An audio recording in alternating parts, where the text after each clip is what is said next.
দেবী তুমি তাত থকা হলে তুমি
আপোনাক সাক্ষী কৰি মোক সাক্ষী কৰিব দেৱৰ্ষী আপোনাৰ সাক্ষাততে মই এক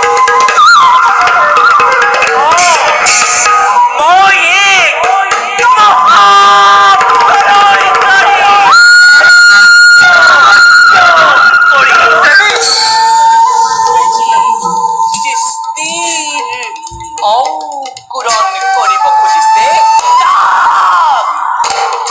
তাক মই ধূলিৰ লগত উৰুৱাই দিম। চোৱা স্বৰ্গৰ দেৱতা মৰ্ত্যৰ মানৱ আৰু চাৰিত পাতালৰ বাসভোগী নাৰীয়ে কি কিখন প্ৰতিশোধ ল'ব পাৰে। দেৱী ধৈৰ্য ধৰা দেৱী ধৈৰ্য ধৰা তুমি এক ভীষণ প্ৰতিজ্ঞা কৰিবা বুলি মই ভবাই নাছিলো দেৱী। মই ৰাখিলো কিন্তু যোৱাৰ আগতে কৈ যাওঁ এক মহাপ্ৰলয় আৰম্ভ হোৱাৰ আগত অন্য এক মহাপ্ৰলয় সৃষ্টি নকৰিবা। তুমি আৰু মই তলত খহি পৰিম দেৱী। মই তলত খহি পৰিম। নাই দেৱৰ্ষী এই লক্ষ্মী এবাৰ জিকাবলৈ মনস্থ কৰিলে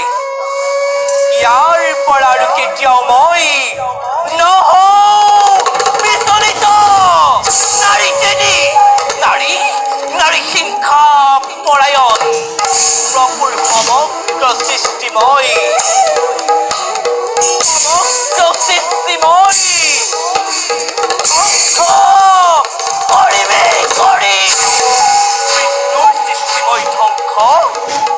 কৰিবই লাগিব। মহা প্ৰলয়কাৰী দৈত্যৰ সৃষ্টি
কম তুমি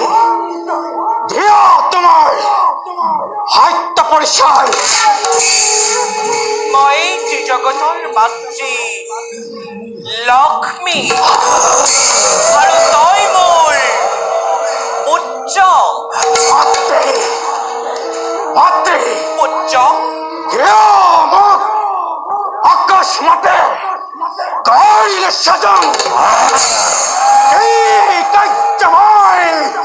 কৰিম সাধন পুত্ৰ মাতৃ তোক স্বজন কৰাৰ উদ্দেশ্য মহান আৰু কেইদিনমানৰ ভিতৰতে এই পৃথিৱীত মহা প্ৰলয় হ'ব চাৰিওফালে কেৱল পানী কেৱল পানী চাৰিওফালে কেৱল পানীয়েই পানী চাৰিওফালে কেৱল পানীয়েই যদি পানী হয় পানীৰ মাজত আমি কিদৰে জীয়াই থাকিম অসম্ভৱ মাত্ৰে অসম্ভৱ সকলোবোৰ সম্ভৱ পুত্ৰ মাতৃ মই তোক বৰ দিছো মাতৃ তই হয় জল স্থল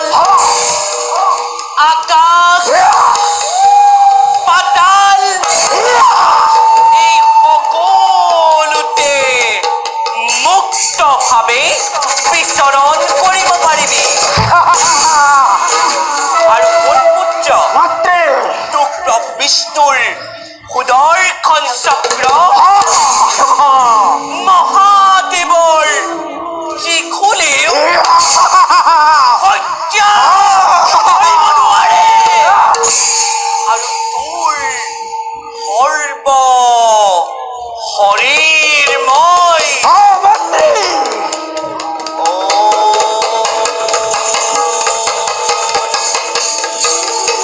মাতৃ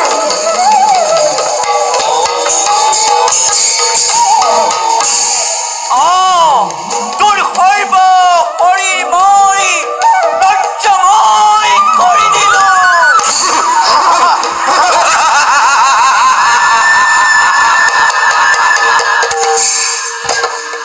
কোন পুত্ৰ মাতৃ এতিয়া তই মাত্ৰ মোৰ আদেশ মতে কাম কৰি যাব লাগিব আদেশ কৰক মাতৃ শুন পুত্ৰ মাতৃ আৰু কেইদিনমানৰ ভিতৰতেই এই পৃথিৱীত মহাপ্ৰলয়ৰ সৃষ্টি হ'ব মাতৃ চাৰিওফালে কেৱল পানী আৰু পানী থাকিব বেদ বেদাংগ কৃষ্টি সভ্যতা সকলোবোৰ পানীৰ তলত থাকিব এইবোৰ নষ্ট হোৱাৰ আগতে তই মই সেই সকলোবোৰ সংগ্ৰহ কৰিব লাগিব মহাপ্ৰলয় শেষ হলে এই বেদ বেদাংগবোৰৰ পৰাই তহঁতে নিজৰ সভ্যতা বিস্তাৰ কৰিব পাৰিবি আৰু তেতিয়া তহঁতে আমি তহঁতে স্বৰ্গৰ দেৱতা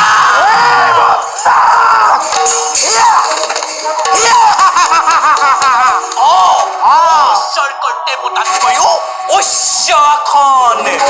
ল'ব পাৰিবি মাতৃ মাতৃ পুত্ৰ মোৰ পৰিচয় কি হ'ব পৰিচয় কি আলোচনাটা থাম্মাই এই ধাৰাৰ মধ্য মাতৃ মোৰ পৰিচয় কি হ'ব মাতৃ পুত্ৰ মাতৃ তোক মোৰ ডিঙিৰ হাড়ৰ পৰা সৃজন কৰিলো মাতৃ আৰু তোৰ মুখমণ্ডল দেখিবলৈ মোৰ মুখমণ্ডল দেখিবলৈ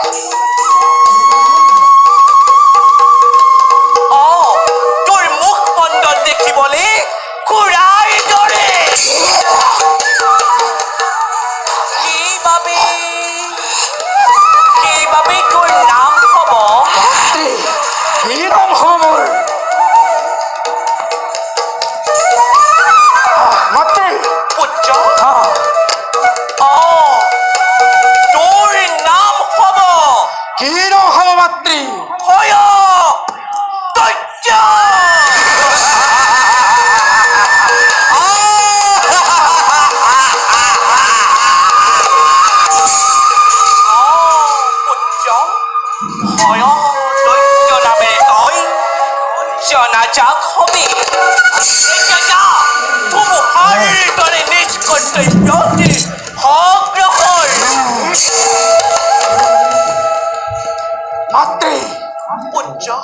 মুখ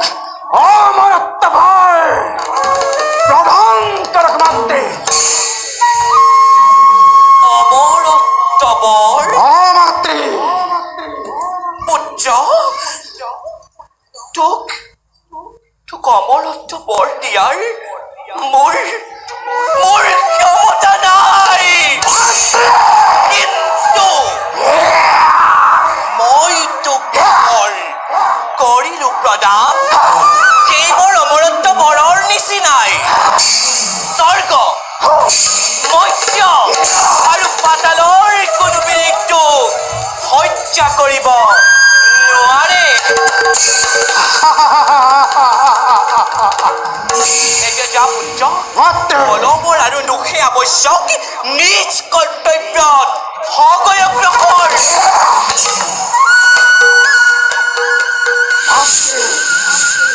পুত্ৰ মাত্ৰে পুত্ৰ মুখ আৰ বড়ৰ প্ৰয়োজন আৰু এটা বৰ মাত্ৰে প্ৰকাশ কৰ পুত্ৰ দৈত্যৰ বংকা বৃদ্ধেৰ কাৰণে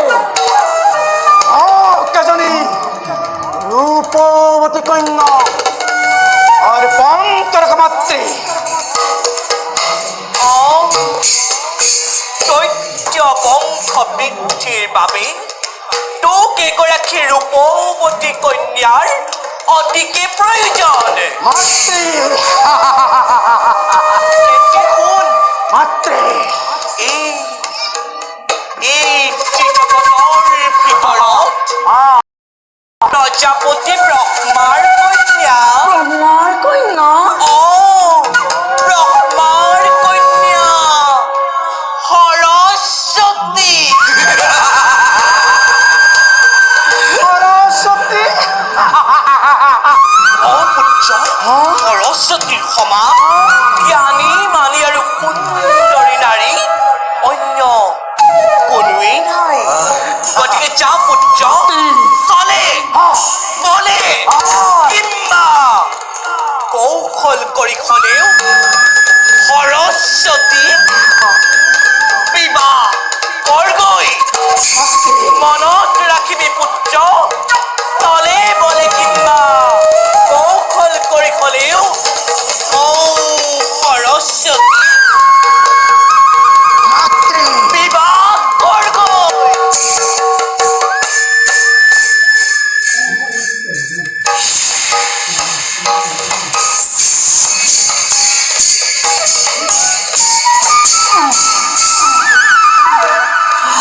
বিশ্ব ব্ৰহ্মাণ্ডেৰ তাহাই সৃষ্টিকৰ্তা লক্ষ্মী নন্দন ভাই নাময় হায়া দৈত্য